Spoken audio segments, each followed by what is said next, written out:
Hello and welcome again to the GPnotebook podcast, where we discuss bite-sized topics aimed at all those working in primary care.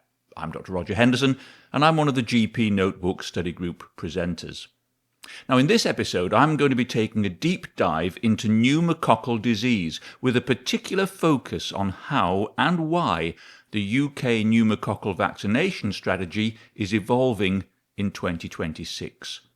Now, this is especially relevant for all clinicians working in primary care, acute medicine, infectious disease, and public health. But let's start by reminding ourselves about the microbiology here.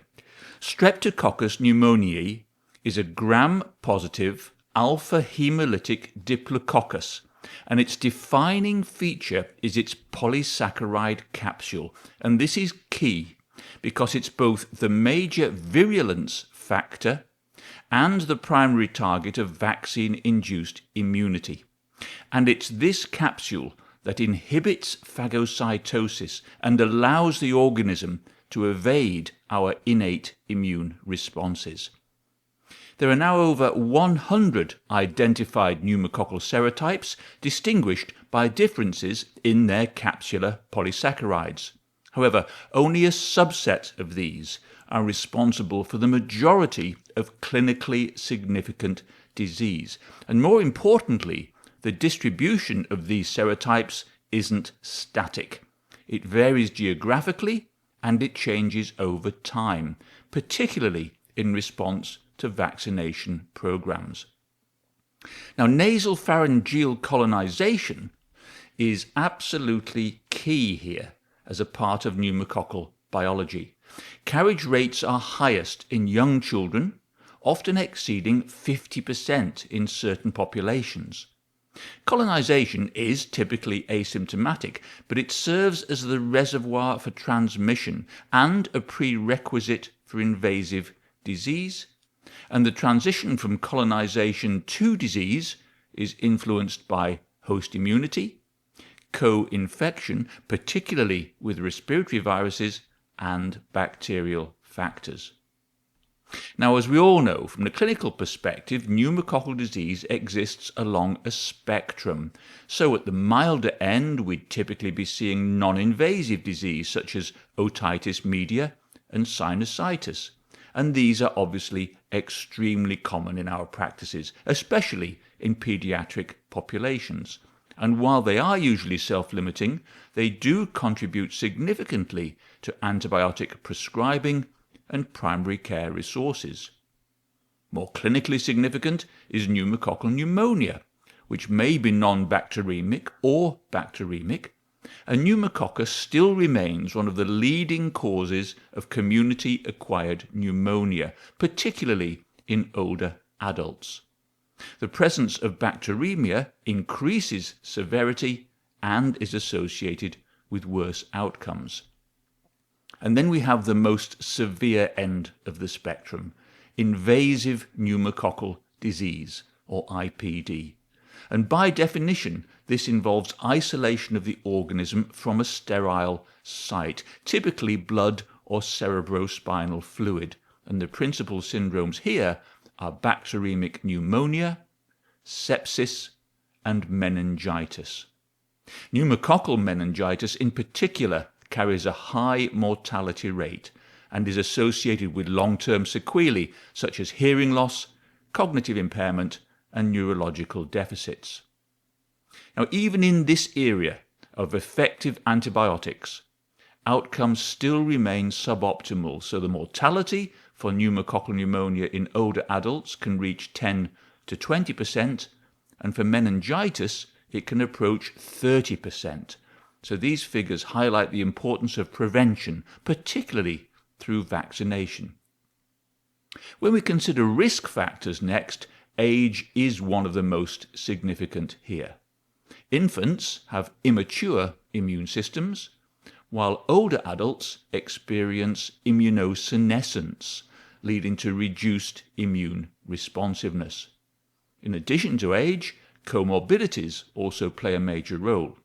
So chronic respiratory diseases such as COPD increase susceptibility due to impaired mucociliary clearance and structural lung changes. Cardiovascular disease, diabetes, and chronic kidney disease all contribute to increased risk, likely through a combination of immune dysfunction and systemic vulnerability. Immunosuppression is another critical category here, and this includes patients with HIV, hematological malignancies, solid organ transplants, and those receiving immunosuppressive therapies such as corticosteroids or biologics. Functional or anatomical asplenia is particularly important too, because the spleen is central to the clearance of encapsulated organisms, and without it, patients are at risk of overwhelming sepsis. Other groups we need to be aware of include individuals with cerebrospinal fluid leaks or cochlear implants, where anatomical factors increase the risk of direct bacterial invasion into sterile compartments. Turning now to vaccination, this is the cornerstone of prevention.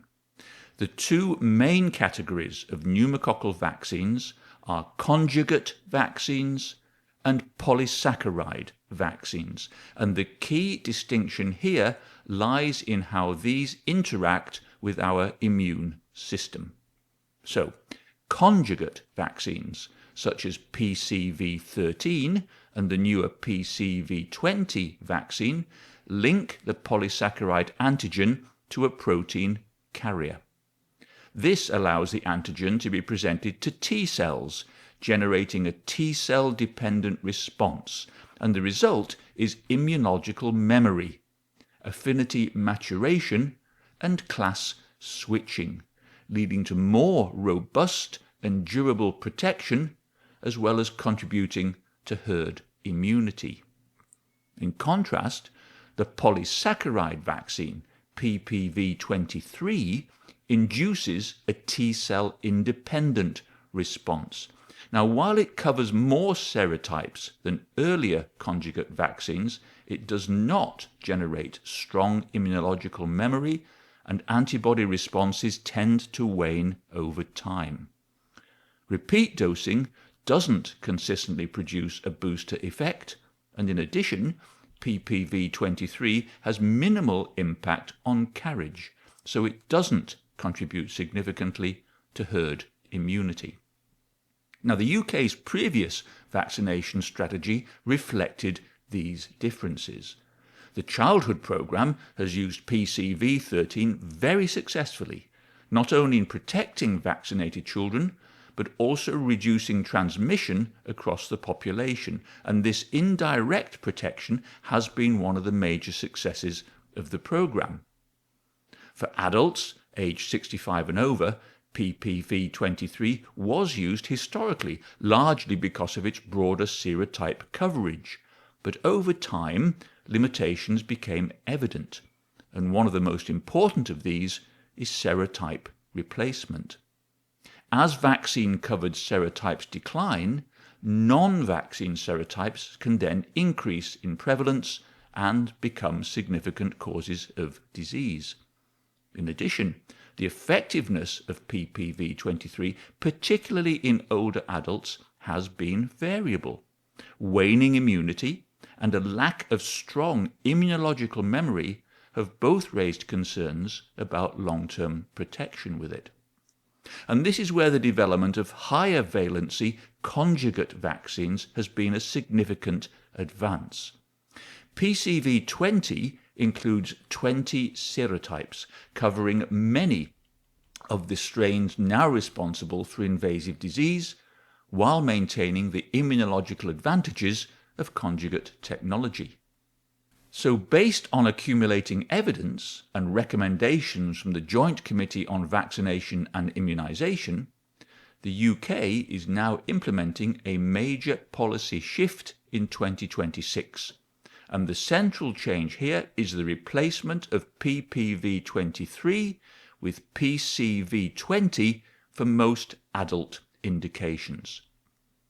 For adults aged 65 years and over, the recommendation is now a single dose of PCV20, and this represents a simplification of the schedule, but also a qualitative improvement in protection, and the expectation here is that this will provide broader coverage against circulating serotypes and a more durable immune response.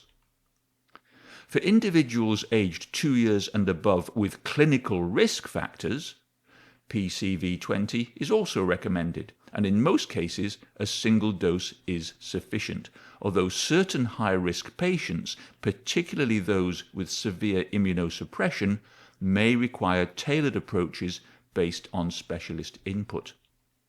Interestingly, the routine childhood schedule remains largely unchanged.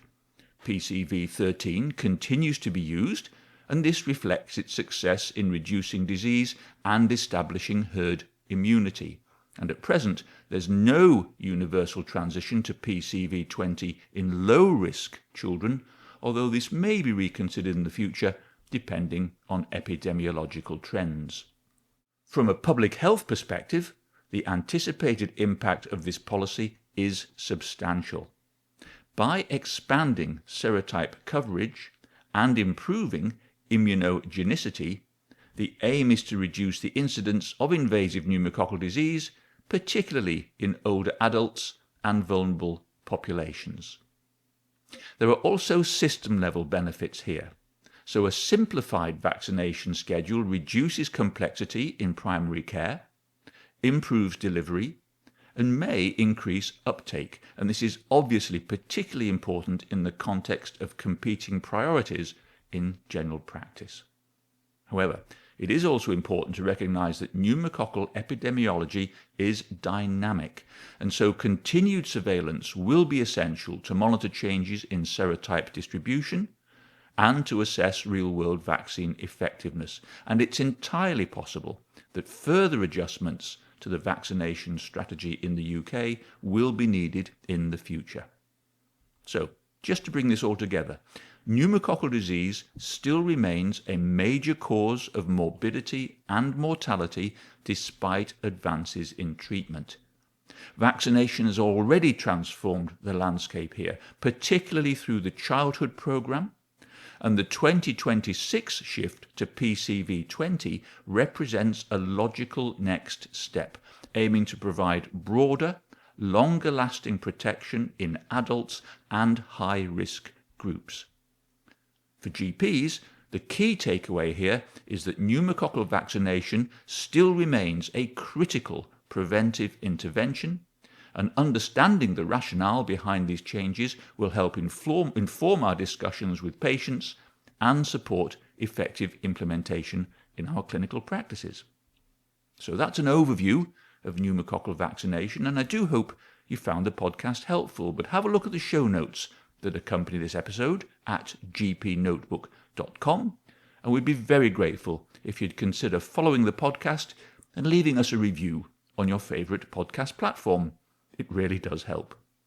Feel free to get in touch too via social media at GPnotebook or email us support@GPnotebook.com if you have any questions, comments or ideas for future podcasts. You should also visit us at GPnotebook.com to register for our virtual GP Notebook study groups, which occur all year round, and to download free shortcuts to help improve the lives of our patients in primary care. But, as always, until the next time, thank you for listening and goodbye.